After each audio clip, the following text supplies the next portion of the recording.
जिस तरह हम पाकिस्तान टीम में बात करते हैं ना, किसी भी टीम में कि आपने मैच भी जीतने हैं और साथ आपने प्लेयर भी डेवलप करने हैं, तो इसी तरह आईसीसी ने भी ये जो 20, मेरे ख्याल में बड़ा उनका ऐसा इकदाम है कि 20 टीमों को लेके आए हैं वो, कि आपने क्रिकेट को प्रोग्रेस भी करवाना है, डेवलप करनी है, और टीम्स सिर्फ 8-10 टीमें नहीं, बाकी टीमों को भी डेवलप करना है।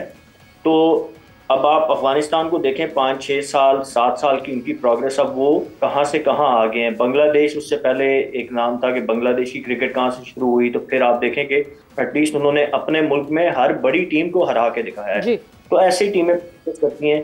तो अफगानिस्तान, मुझे जो लगता है, यस, उमर गुल का रोल डेफिनेटली होगा वहाँ पे। उन्होंने काम किया है बॉलर्स के साथ, जब बड़ा खासकर T20 क्रिकेट में Umar Gul was very special in T20 cricket. तो उन्होंने फजल हक फारूकी, नवीन के साथ काम किया, अभी अजमत उनके पास है। तो अभी अफगानिस्तान एक कंप्लीट टीम नजर आती है, कोई वीक लिंक आपको उसमें एसेट नजर नहीं आता, ग्रे एरिया, जिसको पहले हम, वसीम भाई ने भी कहा कि हम कहते थे कि फास्ट बॉलिंग उनकी हल्की थी। अभी भी मुझे थोड़ा सा ये है कि उनकी डेथ बॉलिंग थोड़ी सी, इसलिए आपने देखा कई पाकिस्तान से भी क्रंच मैचेस मोमेंट पे आके हार गए। वहां पे थोड़ा सा एरिया है जहाँ पे इम्प्रूव वो कर सकते हैं। नया बॉल अच्छा है उनके पास, मिडल ओवर में भी अच्छी बॉलिंग करते हैं फास्ट बॉलर उनके। थोड़ी सी डेथ बॉलिंग में मुझे लगता है कि अभी इम्प्रूवमेंट की गुंजाइश डेफिनेटली है, but overall they are very balance team, और उसमें बहुत सारे एलिमेंट हैं जिनका मैंने जिक्र किया। वसीम, बहुत प्रॉम्प्ट डिसीजन भी, जब मैं अफगानिस्तान क्रिकेट बोर्ड की बात करती हूँ, बड़े प्रॉम्प्ट डिसीजन भी लेते हैं। 2023 में वो इंडिया जाते हैं खेलने के लिए। ऑब्वियसली लॉन्गर फॉर्मेट, अफगानिस्तान को आप रिलेट नहीं कर सकते थे कि 50 ओवर की क्रिकेट वो अच्छी खेलेंगे। फौरन ही वो एज मेंटोर अजय जडेजा को ऑन बोर्ड ले लेते हैं कि एक local player can tell you better regarding the conditions and everything. अभी जैसे ही वो वेस्ट इंडीज लैंड होते हैं, they announce Bravo as their bowling coach, और पहले से ही उस चीज़ का एडवांटेज उठाना चाहते हैं जितना वो ब्रावो से अडॉप्ट कर सकें और जितना वो एक्सट्रैक्ट कर सकें। सो ये डिसीजंस भी बहुत ज़्यादा मैटर करते हैं। बिल्कुल, देखें इसमें ये आई थिंक जो चीज़ एक स्टार्ट हुई थी years back, I think New Zealand was the may be the first team जिन्होंने ये ट्रेंड सेट किया था कि वो जहाँ पे जाते थे, जिस टूर पे, वहाँ का एक मेंटोर, वहाँ पे एक स्पेशलिस्ट लेते थे। पाकिस्तान आते थे तो आई थिंक सकलैन मुश्ताक उनके साथ होते थे, इंडिया जाते थे, आई रिमेंबर वहाँ के लोकल प्लेयर्स जो भी है, उनको जिस चीज़ की भी ज़रूरत थी, एफर को भी शायद उन्होंने एक दफ़ा, तो हर टूर के ऊपर वो करते हैं। फिर इंग्लिश टीम को अगर आप देखते हैं तो वो भी एट टाइम्स वहाँ से कोई लोकल जो एक्सपर्ट है उसको वो साथ कर लेते हैं। हमारा थोड़ा सा उल्टा होता है कि हमें यहाँ के लिए फॉरेन एक्सपर्ट चाहिए होता है। हाँ। कि पाकिस्तानी कंडीशंस के लिए हम ऑस्ट्रेलियन को बुला लेंगे, ऑस्ट्रेलिया जाएंगे तो पाकिस्तानी साथ ले जाएंगे, तो उल्टा हो चलता है। लेकिन ये चीज़ें, ये फिर बात वो विजन की आती है कि आप क्या सोच क्या रहे हैं। लेकिन अभी इंपॉर्टेंस की हम बात कर रहे हैं जी के लीग क्रिकेट की, है ना। आई डोंट थिंक कि उन्होंने कोई कैप्स लगाई हुई हैं अपनी लीग के ऊपर कि ये 2 से ज़्यादा NOC नहीं देंगे, ठीक है ना।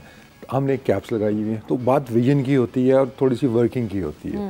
लेकिन आपने काम निपटाना है, अगर जी बस जी ये 2 से ज़्यादा हम नहीं दे सकते, बस दैट्स इट, क्योंकि उस पर आप सोच विचार करनी नहीं, ना उस पर क्या, मतलब आपने काम अपना भुगता दिया, ठीक है ना। तो आई थिंक ये फिर एक वैलिड पॉइंट है कि हमें जो प्लेयर्स हमारे जिनकी आगे कोई मसरूफियात नहीं आ रही हैं, वो फिट हैं, उनको NOCs आपको देनी चाहिए। हाँ, किसी का वर्कलोड जो मैनेज आप कर रहे हैं उसमें आपको नज़र आता है जी कि इसको रेस्ट की ज़रूरत है, अगले 3 महीने 2 महीने, या कोई अगली सीरीज़ आ रही है जिसके लिए इसको फ्रेश रखना है, पाकिस्तान की series, obviously Pakistan comes first. लेकिन हमारी कोई क्लियर कट पॉलिसी नहीं है। तो अगर देखिए अफगानिस्तान के प्लेयर्स लीग क्रिकेट खेल के ना, जैसे विस्वेल ने भी कहा है कि लीग क्रिकेट खेल के ये इतना अच्छा बन गया है, स्पेशली T20 फॉर्मेट के अंदर, अलग अलग कंडीशंस में खेल के, अलग अलग प्लेयर्स के अगेंस्ट खेल के, अपने पास उस तरह उतनी फैसिलिटीज़ नहीं होना जितनी पाकिस्तान में अवेलेबल है फैसिलिटीज़।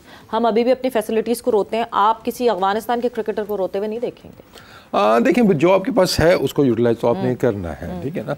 अब उनके पास तो उनकी तो बहुत सी और मजबूरियाँ हैं, ठीक है ना। हमारे तो ये कि हम बस हो नहीं पा रहा हमसे, मतलब है सारा कुछ है, वो करके नहीं दे रहे बस, वो कहते हैं ना जो। तो हमें थोड़े से डिफरेंट मसाइल, डिफरेंट चैलेंजेस हैं, तो इसलिए ज़्यादा फ्रस्ट्रेटिंग इसलिए होता है कि लेट्स से हम भी कि हमारा चैलेंज है क्या वसीम सर, क्या चैलेंज है? क्या सब कुछ है, फिर क्या चैलेंज? काम क्या मतलब? काम नहीं करना, ज़्यादा करते हैं, काम चैलेंज है, काम चैलेंज है, करना काम करना चैलेंज है, ये काम नहीं करना चैलेंज। अब आपके पास लेट्स से ग्राउंड्स है ही नहीं है, ठीक है ना, आप नहीं रहोगे तो हमारे पास है ही नहीं। अब ग्राउंड्स हैं आपके पास, लेकिन वो अच्छे नहीं है, या उनकी मेंटेनेंस नहीं चल रही है, फिर आप कंप्लेन करेंगे और वो वैलिड कंप्लेन है कि यार छोटा सा ही काम रह गया ना, मेजर काम कर लिया आपने, ग्राउंड्स बने हुए हैं, उनको बेहतर ही करना है ना। तो वो जो कंप्लेन की आप बात कर रही हैं वो ठीक है, वैलिड है, आई एम विद दैट कि यार ये बेहतर चीज़ें होनी चाहिए। लेकिन बात फिर वो ये है कि अगर हम हर चीज़ की वर्किंग करें, हर चीज़ का होमवर्क हमने किया हुआ हो, उसके देखें हम कि इसके क्या, इसके नुकसानात क्या हैं, इसके फ़ायदे क्या हैं, प्रोज एंड कॉन्स निकालें। बस सिर्फ ये काम हम शुरू कर दें, तुम्हारे मोस्ट जितने काम हैं वो सब ठीक हो जाने। हम सिर्फ सोचे समझे बगैर, कोई एक बंदा कह देगा ऐसे कर लेते हैं, वो दूसरा आ जाएगा। आजकल तो एडवाइज़र चल रहे हैं ना, एक एडवाइज़र आता है वो हर चीज़ को ही रन कर रहा होता है, ठीक है ना। वो फिर उसकी मर्जी है, चाहे वो फर्स्ट क्लास चेंज कर दे, चाहे वो बाउंड्री के साइज चेंज। चैलेंज है और चैलेंज बहुत सारे हैं। वन मैन शो एक चैलेंज है, काम दूसरा चैलेंज है। जरा इलैबोरेशन हम चाहेंगे वसीम से कि ये काम ना चैलेंज है या काम बहुत सारा कर दिया है, ये चैलेंज है। बट वक्त इस वक्त जो है वो ब्रेक का हुआ है, तो जोर का जोड़ में ब्रेक की तरफ अभी जाएंगे और जब ब्रेक से वापस आएंगे तो कॉन्वर्सेशन को आगे बढ़ाएंगे। एंड वेलकम बैक टू जोर का जोड़ T20 world cup 2024 special. Break पे जाने से पहले हमारी डिस्कशन हो रही थी ऑब्वियसली जो मैच सुबह खेला गया उसके हवाले से, जहां अफगानिस्तान और युगांडा का आमना सामना हुआ, मगर साथ ही साथ पाकिस्तान टीम को क्या क्या चैलेंजेस हैं। चैलेंज वसीम ने कहा काम।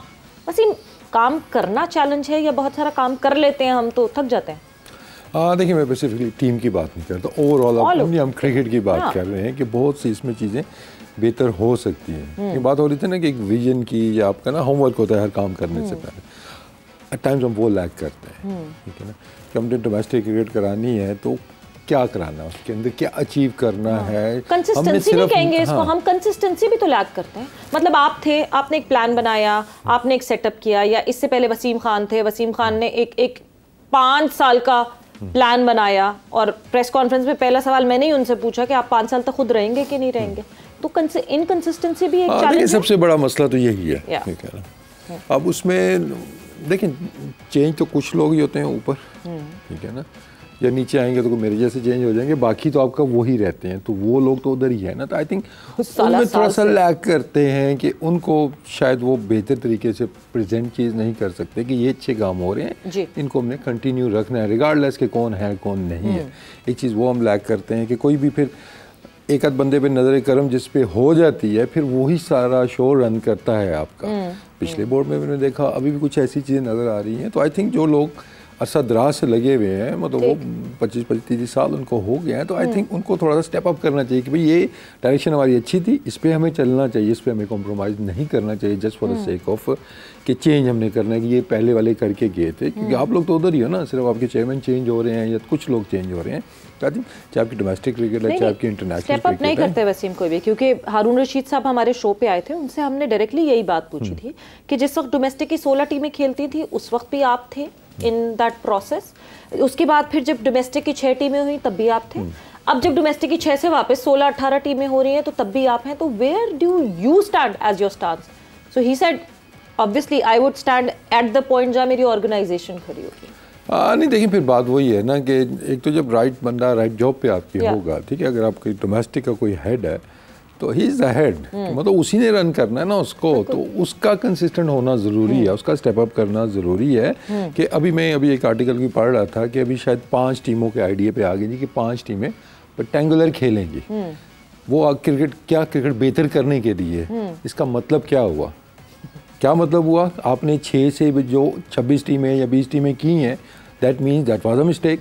इसके अंदर क्वालिटी मिसिंग है। अब क्वालिटी के पीछे आप 5 टीमें बना रहे हैं कि जी वो गैप जो है इंटरनेशनल क्रिकेट का और डोमेस्टिक का हमने वो कम करना है। तो अब कहाँ पे हम खड़े हैं? वो सिस्टम ठीक था, ये सिस्टम ठीक है, ये 5 टीमें आपको लानी बीच में पड़ गई हैं। तो क्वालिटी ऑफ क्रिकेट पे कॉम्प्रोमाइज़ नहीं होनी चाहिए। It's not about number of teams, it's about quality कहाँ तक आप एक्सपैंड कर सकते हैं, उस पर होना चाहिए।